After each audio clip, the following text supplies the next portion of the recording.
ഈ വർഷത്തെ ഓണപരീക്ഷ ഇതാ വന്നിരിക്കുന്നു.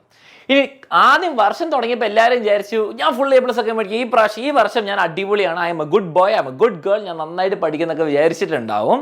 പക്ഷെ ഇപ്പോഴത്തേക്ക് ആ മോട്ടിവേഷനൊക്കെ പോയിട്ടുണ്ടാവും. ഇന്ന് പാസ്സായി കിട്ടിയാൽ മതി, ഓണം വെക്കേഷൻ ആയാൽ മതി എന്നായിരിക്കും നിങ്ങളുടെ വിചാരം. ചിലവർക്കൊന്ന് പാസ്സായി കിട്ടിയാൽ മാത്രം മതി എന്നായിരിക്കും. ഇനി പഠിച്ചു തുടങ്ങിയാൽ സാർ എനിക്ക് പാസ്സാകാൻ പറ്റില്ല, ഫുൾ A+ കിട്ടുമോ, ഇനി എക്സാമിനാകെ 10 ദിവസമല്ല അതിനേക്കാൾ കുറവുള്ളൂ, ഞാൻ എന്താണ് ചെയ്യേണ്ടത്? നിങ്ങളുടെ ഓണം എക്സാമിന് നിങ്ങൾക്ക് ഒരു വർഷം മൊത്തം ഇത്രയും പഠിക്കാനുണ്ടെങ്കിൽ, ഓക്കെ, ഇത്രയും അട്ടിക്ക് ബുക്ക് പഠിക്കാനുണ്ടെങ്കിൽ ഓണ പരീക്ഷയ്ക്ക് എൻ്റെ പകുതിൻ്റെ തൊട്ട് കുറവുണ്ട്, ഓക്കെ, പകുതിയെക്കാട്ടും തൊട്ട് കുറവുണ്ട്. അപ്പോൾ ഇത്രയും പഠിക്കാനുണ്ട്. ഇത്രയും പഠിച്ചു പോയാൽ നിങ്ങൾക്ക് എക്സാമിന് ഫുൾ A+ നല്ല മാർക്ക് കിട്ടുള്ളൂ. എന്ത് ചെയ്യും? നിങ്ങളെ കൊണ്ട് പറ്റുമോ?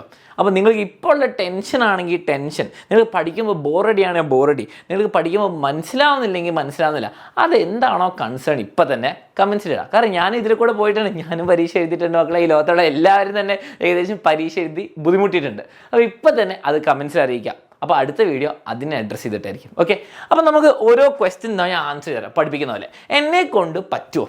എന്നെക്കൊണ്ട് ഈ ബാക്കിയുള്ള ദിവസങ്ങൾ, ഈ 10 ദിവസം അല്ലെ 8 ദിവസം ഞാൻ കഷ്ടപ്പെട്ട് പഠിച്ചാൽ പറ്റുമോ? സോ ദ ഫസ്റ്റ് ആൻസർ, ഏറ്റവും സിംപിളസ്റ്റ്. നിങ്ങൾ വിചാരിക്കും, നിങ്ങളെല്ലാവരും, നിങ്ങളുടെ ചുറ്റുമുള്ള എല്ലാവരും, ചിലപ്പം നിങ്ങളുടെ ടീച്ചേഴ്സ് ആയിരിക്കും പറയുന്നത് നിന്നെ കൊണ്ട് പറ്റൂല, അല്ലെങ്കിൽ നിങ്ങളുടെ പേരൻസ് ആയിരിക്കും ഈ വർഷം മൊത്തം ഉഴപ്പി ഇനി പഠിക്കാൻ തുടങ്ങിയാൽ നടക്കും, അടിപൊളി, ഒന്നും നടക്കൂല. ആൻഡ് ഫ്രണ്ട്സ് ആയിരിക്കും ഈ പ്രാവശ്യവും പോയി, മോട്ടിവേഷൻ ഫുൾ പോയി. എന്നാൽ ഞാൻ നിങ്ങളോട് പറയാണ്, ഇത് യെസ് ആണ്. നിങ്ങളെ കൊണ്ട് പറ്റുമോ? യെസ് പറ്റും. പക്ഷെ അതിനുവേണ്ടി എന്ത് ചെയ്യണം? കൺസിസ്റ്റൻസി വേണം. ഓക്കെ, നിങ്ങൾ ഇന്ന് അലൻ സാറിൻ്റെ വീഡിയോ ഉണ്ട്, അലൻ സാർ പറഞ്ഞു ഫുൾ മാർക്ക് അല്ലേ, ഫുൾ A+ കിട്ടുമോ? യെസ്. പക്ഷേ നാളെ മാത്രം പഠിച്ചാൽ പോരാ. നാളെ മാത്രമല്ല, 7 ദിവസം 8 ദിവസം ബാക്കിയുള്ള 8 ദിവസം പഠിക്കണം. അതിനെപ്പറ്റി ഞാൻ പറയാം. അപ്പോൾ നിങ്ങളെ കൊണ്ട് പറ്റുമോ? യെസ് പറ്റും. ലൈക്ക് ബട്ടൺ ഇപ്പോൾ തന്നെ പ്രസ് ചെയ്യാം. ഓക്കെ, രണ്ടാമത്തെ കാര്യം, എത്ര പഠിക്കണം? ഞാൻ പറഞ്ഞു കൺസിസ്റ്റൻ്റ് ആയിട്ട് പഠിക്കണം. എത്ര പഠിക്കണം? ഓക്കെ, നിങ്ങൾ ആലോചിച്ച് നോക്കുക, ഇത്രയും അട്ടി ബുക്ക്, ഇത്രയും അട്ടി ബുക്ക് ഒരു മണിക്കൂർ മാത്രം മൊത്തം പഠിച്ചാൽ ശരിയാവില്ല, അല്ലെങ്കിൽ 2 മണിക്കൂർ മാത്രം പഠിച്ചാൽ ശരിയാവില്ല. നിങ്ങൾ എന്ത് ചെയ്യണം? നാളെ നിങ്ങളെല്ലാവരും അടിപൊളി പഠിത്തമായിരിക്കുന്നതായിരിക്കും അറിയാം. സാറ്റർഡേക്ക് ഇരുന്നിട്ട് നിങ്ങൾ 2 മണിക്കൂർ 3 മണിക്കൂർ ഇരിക്കും. ഈ ഒരു ദിവസം മാത്രം 2 മണിക്കൂർ 3 മണിക്കൂർ ഇരുന്നിട്ട് ആർക്കും കാര്യം ഉണ്ടാകാൻ പോകുന്നില്ല. ഓക്കെ, അതിന് പകരം നിങ്ങൾ എന്ത് ചെയ്യുക? വളരെ സിമ്പിൾ കാര്യം, നിങ്ങളൊരു 1 hour, ഓക്കെ, ചിലവർക്ക് 1 hour ആയിരിക്കും എല്ലാ ദിവസവും പറ്റുക. പക്ഷെ അതിനെക്കാട്ട് കുറച്ചുകൂടി കൂടാൻ പറ്റുമെങ്കിൽ നല്ല കാര്യം. 2 hour per day. Okay, 2 hour ഇന്നല്ല, 2 hour നാളെയല്ല, 2 hour മറ്റന്നാളും അല്ല, 2 hour എല്ലാ ദിവസവും പഠിക്കാം. ഓക്കെ, അപ്പോൾ 2 hours നിങ്ങൾക്ക് എല്ലാ ദിവസവും പഠിക്കാൻ പറ്റിയ സെറ്റായി മക്കളെ. 2 മണിക്കൂർ നിങ്ങൾ പഠിച്ചാൽ മതി.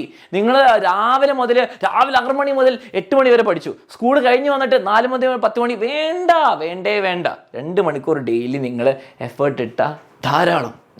ഓക്കെ, 2 മണിക്കൂർ നിങ്ങൾ ഫസ്റ്റ് ഓഫ് ഓൾ നിങ്ങൾ എന്ത് ചെയ്യണം? എല്ലാ ദിവസവും ഈ ചാനൽ ഈ സമയത്ത് കാണുന്ന ലൈവിന് വരിക. ഓക്കെ, എല്ലാ ദിവസവും വരിക. അത് നിങ്ങൾക്ക് ഒരു 1.5 hours ഉണ്ട്. അപ്പോൾ നിങ്ങൾ കുറേ കാര്യം ബ്രെയിനിൽ കയറി. നിങ്ങൾ ശ്രദ്ധിച്ചില്ലെങ്കിലും നിങ്ങൾ ശ്രദ്ധിച്ചാൽ നിങ്ങളുടെ ബ്രെയിനിൽ കുറേ കാര്യങ്ങൾ കയറി. അത് കഴിഞ്ഞിട്ട് നിങ്ങൾ കുറച്ച് നേരം അത് റിവൈസ് ചെയ്യാൻ വേണ്ടി ടെക്സ്റ്റ് ബുക്ക് എടുക്കുക, നോട്ട്ബുക്ക് എടുക്കുക, സ്കൂളിൽ നിന്ന് ക്വസ്റ്റ്യൻ ചെയ്യുക, അല്ലെങ്കിൽ എക്സാമിനർ തരുന്ന ഫ്രീ നോട്ട്സിൽ നിന്നുള്ള ക്വസ്റ്റ്യൻസ് ചെയ്താൽ തന്നെ നിങ്ങൾക്ക് എന്താ ആ കാര്യം പഠിച്ചിട്ട്. നിങ്ങൾ മാത്സ് ആണെങ്കിൽ എന്ത് ചെയ്യുക? മാത്സ് ആണപ്പോൾ ക്ലാസ് കണ്ടു, അതിൻ്റെ എത്ര ക്വസ്റ്റ്യൻസാ, ഞാൻ തന്നെ ലൈവിൽ എത്ര ക്വസ്റ്റ്യൻസ് തരുന്നുണ്ട്. മാത്സ് ടീച്ചേഴ്സൊക്കെ നിങ്ങൾ കുറേ ക്വസ്റ്റ്യൻസ് തരുന്നത്, അതൊക്കെ ചെയ്യുക. അത് ചെയ്യുമ്പോൾ നിങ്ങളുടെ ബ്രെയിനിൽ അത് സ്റ്റോർ ആവും, ഞാൻ ഗ്യാരണ്ടി. ഓക്കെ, സോഷ്യൽ ആണെങ്കിൽ വായിച്ച് ഉറങ്ങട്ടെ, കുഴപ്പമില്ല, അതിനുള്ള സൊല്യൂഷൻ ഞാൻ പറയാം. 2 മണിക്കൂർ ഡെയിലി. ഓക്കെ, ഈ 10 ദിവസം 10 ദിവസം മാത്രം 2 മണിക്കൂർ പഠിക്കുക. അതുകൊണ്ട് വെക്കേഷൻ നിങ്ങൾ ബുക്ക് തുറക്കണ്ട. ഓക്കെ, പക്ഷേ ഈ 10 ദിവസം പഠിക്കുന്ന ഉറപ്പിക്കുക. ഓക്കെ, അപ്പോൾ എത്ര പഠിക്കണം? ഒരു മിനിമം 1 hour ഡെയിലി പഠിക്കുക. ഇനി പഠിക്കുമ്പോൾ ബോറടിക്കുന്നു. ഓക്കെ, അപ്പോൾ ഫസ്റ്റ് 2-3 കാര്യങ്ങൾ ഞാൻ പറയാം. Special case scenario. ഫസ്റ്റ് നിങ്ങൾക്ക് പഠിക്കുമ്പോൾ സോഷ്യൽ ആയിരിക്കും അല്ലേ? സോഷ്യൽ പഠിക്കുമ്പോൾ ബോറടിക്കും, എനിക്കും ബോറടിക്കും, നിങ്ങൾക്കും ബോറടിക്കും. എനിക്ക് സോഷ്യൽ കണ്ടാൽ പറ്റൂല. ഓക്കെ, അപ്പോൾ ഞാൻ എന്ത് ചെയ്യാം? ഞാൻ നിങ്ങൾക്ക് സോഷ്യലിൻ്റെ ബുക്ക് എടുത്തരാം. ഓക്കെ, ഞാൻ ഇവിടെ സോഷ്യൽ സയൻസിൻ്റെ ബുക്ക് എടുത്തു. ഓക്കെ, സോഷ്യൽ സയൻസ് നിങ്ങൾ ഏത് ക്ലാസ് ആണെങ്കിലും നിങ്ങൾക്ക് സോഷ്യലോ ബോറടിക്കുന്ന ഏത് സബ്ജക്റ്റ് വേണമെങ്കിൽ നിങ്ങൾ എന്ത് ചെയ്യുക? ഫസ്റ്റ് ഓഫ് ഓൾ നിങ്ങൾക്ക് എക്സാമിനറുടെ ക്ലാസ് ഫ്രീ ആയിട്ടുണ്ടല്ലോ, ആ ലൈവിൽ വന്നിരിക്കുക, അല്ലെങ്കിൽ നിങ്ങൾ നേരത്തെയുള്ള ലൈവ് പോയി കാണാം. ഓക്കെ, അപ്പോൾ നിങ്ങൾ വിചാരിക്കും ഞാൻ നാളെ മുതൽ പഠിക്കും. പക്ഷെ നാളെ എനിക്ക് ഇഷ്ടമുള്ള സബ്ജക്റ്റ് അല്ലല്ലോ പഠിപ്പിക്കുന്നത്, അപ്പോൾ ഞാൻ മൺഡേ തുടങ്ങാം. ഇല്ല, പണ്ടെടുത്ത ലൈവുകളൊക്കെ ഉണ്ട്, എല്ലാം പോയി കാണാം. നിങ്ങൾക്ക് ഇഷ്ടമുള്ള സബ്ജക്റ്റ് വെച്ച് തുടങ്ങുക, പക്ഷേ തുടങ്ങണം. ഇനി SS എടുക്കുക. SS എൻ്റെ അമ്മോ ബോറടിക്കുന്നു. ഞാൻ എന്താ ചെയ്തതെന്ന് അറിയാം? ഞാൻ എൻ്റെ 10ാം ക്ലാസ്സിലൊക്കെ ആകുമ്പോൾ ഞാൻ എന്ത് ചെയ്തു? ആദ്യത്തെ കുറച്ച് കാലം ഞാൻ പ്രോപ്പറായി പഠിച്ചില്ല, പക്ഷേ SS സമയമാകുമ്പോൾ ഞാൻ എന്ത് ചെയ്തു? ഞാൻ ക്ലാസ് കേൾക്കുന്നതിൻ്റെ കൂടെ അതിൻ്റെ ബുക്ക് നോക്കിയിട്ട് വായിക്കുന്നതിന് പകരം ഞാൻ എന്ത് ചെയ്തു? ഞാൻ നോട്ട്സ് എടുത്തു. ഞാൻ എന്ത് ചെയ്തു? ഞാൻ വളരെ കൺസൈസ് ആയിട്ട് നോട്ട്സ്. ഓക്കെ, ഇപ്പം എന്താണ് ഇന്ത്യ ഗോട്ട് ഇറ്റ്സ് ഇൻഡിപെൻഡൻസ് 1947, അതിന് പകരം ഞാൻ എന്ത് ചെയ്തു? India independence 1947. എനിക്കത് കാണുമ്പോൾ മനസ്സിലായി, പിന്നെ ഓർമ്മ വരും, ഇത് എനിക്ക് അറിയാം. ഓക്കെ, അപ്പം ഞാനിപ്പം നിങ്ങളോട് പറയും ഒരു 5 മാർക്ക് ക്വസ്റ്റൻ എഴുതാൻ. ഫസ്റ്റ് പോയിന്റ് എനിക്കറിയാം, ഇന്ത്യ ഗോട്ട്സ് ഇൻഡിപെൻഡൻസ് 1947. അടുത്ത പോയിന്റ് എന്താണ്, അപ്പം ഗാന്ധിജിയാണ് ഇങ്ങനെ ചെയ്തത്, അപ്പം ഞാൻ ഗാന്ധിജി ഇങ്ങനെ ചെയ്തു. സോൾട്ട് മാർച്ച് മൂവ്മെന്റ്, അല്ലെങ്കിൽ എന്താണ് ഫ്രീ എന്താണ് ക്വിറ്റ് ഇന്ത്യ മൂവ്മെന്റ്, അത് എഴുതി. ഓക്കെ, ഞാൻ ആ പോയിന്റ് എഴുതിയിട്ട് ഒരു 10 പേജുള്ള ടെക്സ്റ്റ് ബുക്കിൽ ചാപ്റ്റർ ഞാൻ ചിലപ്പോൾ 2 പേജ് നോട്ടാക്കിയിട്ടുണ്ടാവും. ഓക്കെ, വളരെ സിമ്പിൾ. ഓക്കെ, എഴുതുമ്പോൾ നിങ്ങൾക്ക് ആർക്കും ഉറക്കം വരില്ല. സിമ്പിൾ ലോജിക്കാണ്. നിങ്ങൾ വായിക്കുമ്പോൾ ഉറക്കം വരും, വായിച്ച് ഉറക്കം വരും. അത് എനിക്കും വരും, നിങ്ങൾക്ക് വരും, ആർക്കും വരും. മാത്സ് പഠിക്കുമ്പോൾ ഉറക്കം വരുന്ന ആരും പറയുന്നത് കേട്ടില്ലല്ലോ. കാരണം മാത്സ് ഒരിക്കലും ബ്രെയിനിൽ ചെയ്യാൻ പറ്റില്ല, നമ്മൾ എഴുതി ചെയ്യണം. ഓക്കെ, അപ്പം അതേപോലെ സോഷ്യലും നിങ്ങൾ ആ വായിക്കുന്നത് മാറ്റിയിട്ട് എഴുതി ചെയ്യുക. നോട്ട്സ് ഷോർട്ട് ആയിട്ട് എഴുതുക, സയൻസും എഴുതുക.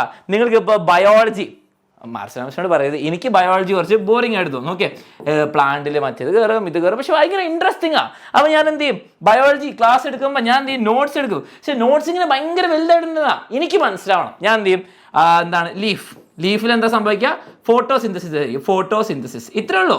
അപ്പോൾ എനിക്ക് മനസ്സിലാവും ഫോട്ടോസിന്തസിസ് എന്നുള്ള കാര്യം ലീഫിൽ നടക്കും. പിന്നെ സെൻറ്റൻസ് ആയിട്ട് എടുക്കാൻ നിങ്ങൾക്കൊക്കെ പറ്റും. അത് കഴിഞ്ഞെന്താ സംഭവിക്കുന്നത്, ഫോട്ടോസിന്തസിസ് നടക്കുന്ന ക്ലോറോഫിൽ ഉണ്ടാവണം. ഓക്കെ, ക്ലോറോഫിൽ എന്ന് പറയുമ്പോൾ ഗ്രീൻ കളർ പിഗ്മെന്റ്. ഓക്കെ, അപ്പോൾ എന്താ പ്രൊഡ്യൂസ് ആവുന്നത്, ഗ്ലൂക്കോസോ സുക്രോസോ എന്താണെന്ന് വെച്ചാൽ എഴുതുക, അത്രയും മതി. അപ്പോൾ എനിക്കൊരു 4 മാർക്കിനുള്ള ക്വസ്റ്റ്യൻ എഴുതി കഴിഞ്ഞു. അപ്പോൾ എഴുതുമ്പോൾ നിങ്ങൾക്ക് ആർക്കും ഉറക്കം വരില്ല, നിങ്ങളുടെ ബ്രെയിൻ ഉറക്കാൻ സമ്മതിക്കുമല്ലോ. ഓക്കെ, നമ്മൾ വായിക്കുമ്പോൾ ബോറടിക്കുമ്പോഴൊക്കെ നോട്ട്സ് എഴുതുക, വളരെ സിമ്പിളായിട്ട് ഷോർട്ടായിട്ട്. പിന്നെ ഈ നോട്ട്സ് നിങ്ങൾ എഴുതുമ്പോൾ നിങ്ങളുടെ ബ്രെയിനിൽ നിങ്ങൾ എഴുതുന്ന പോലെയാണ്, എനിക്ക് ബ്രെയിൻ തലയിൽ ഇങ്ങനെ എഴുതുന്ന പോലെയല്ല, ബ്രെയിനിൻ്റെ ഉള്ളിൽ ഇത് വയറായിക്കൊണ്ടിരിക്കും. അങ്ങനെ പുതിയ വയറിങ് കണക്ഷൻസ് നടക്കുക. അപ്പോൾ നിങ്ങൾക്ക് എന്ത് ചെയ്യാം, എക്സാമിന് വരുമ്പോൾ ഇത് എഴുതി പോയിക്കോളും. എക്സാമിന് വരുമ്പോൾ നിങ്ങൾക്ക് വായിക്കാനല്ല വരിക, അവസാനം എഴുതണം ആൻസർ. അപ്പോൾ നിങ്ങളുടെ കയ്യിലേക്ക് വന്നോളൂ ആൻസർ, പക്ഷേ എഴുതണം, നോട്ട്സ് നോക്കണം, റെഫർ ചെയ്യണം. അപ്പോൾ നിങ്ങൾ ക്ലാസ് കേൾക്കുന്നതിൻ്റെ കൂടെ നിങ്ങൾ എഴുതി പോകുന്നുണ്ട്, നിങ്ങൾ വായിച്ച് പോകുന്നുണ്ട്, എല്ലാം സെറ്റായി. ഓക്കെ, പക്ഷേ ഞാൻ പറഞ്ഞ പോലെ ഡെയിലി കൺസിസ്റ്റൻ്റ് ആയിട്ട് ചെയ്യുക. ഡെയിലി കൺസിസ്റ്റൻ്റ് ആയിട്ട് നിങ്ങൾ 2 മണിക്കൂർ മിനിമം ഒരു 1.5 മണിക്കൂറെങ്കിലും മിനിമം നിങ്ങൾ എഫേർട്ട് ഇട്ടാൽ ഈ പ്രാവശ്യത്തെ ഓണപ്പരീക്ഷയ്ക്ക് നിങ്ങൾക്ക് എല്ലാവർക്കും A+ മേടിക്കാൻ പറ്റും. ഓക്കെ, അപ്പം ബോറടിക്ക് ഞാൻ സൊല്യൂഷൻ തന്നു, നോട്ട്സ് എഴുതുക.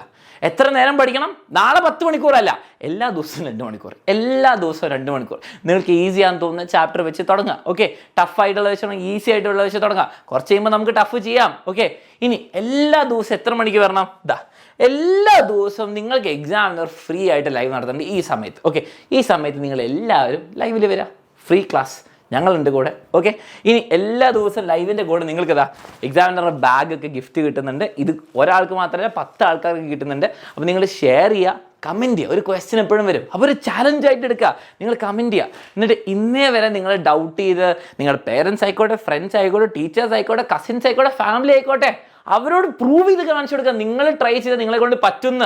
ഓക്കെ, അത്രേ ഉള്ളൂ. ഈ ഒരു എക്സാം എന്താണേലും 10 ദിവസം നിങ്ങൾ സ്പെൻഡ് ചെയ്യണം പഠിച്ച്. അപ്പോൾ അടിപൊളിയായിട്ട് പഠിച്ച് എല്ലാവരെയും കാണിച്ചു കൊടുക്കുക നിങ്ങളെ കൊണ്ട് പറ്റുന്നു. ഓക്കെ, അപ്പോൾ എക്സാം ഓടിയോടെയോ ഓണസദ്യ ഓടിയോടെയോ നിങ്ങൾക്ക് ഹാപ്പി ആയിരിക്കും. ഓക്കെ, അപ്പോൾ ഈ വീഡിയോ നിങ്ങൾക്ക് യൂസ്ഫുൾ ആയി തോന്നുന്നതാണ്, മോട്ടിവേഷൻ കിട്ടിയെങ്കിൽ നാളെ മാത്രമേ ഇത് ഉപയോഗിച്ചാൽ പോരാ, എല്ലാ ദിവസവും ഉപയോഗിക്കണം. ലൈക്ക് ചെയ്യുക, കമൻറ്റ് ചെയ്യുക, ഫ്രണ്ട്സിനൊക്കെ ഷെയർ ചെയ്യുക. പിന്നെ സബ്സ്ക്രൈബ് ചെയ്യാൻ മറക്കരുത്. ഫ്രീ ക്ലാസ് എല്ലാ ദിവസവും ഈ സമയത്ത്. ഓക്കെ.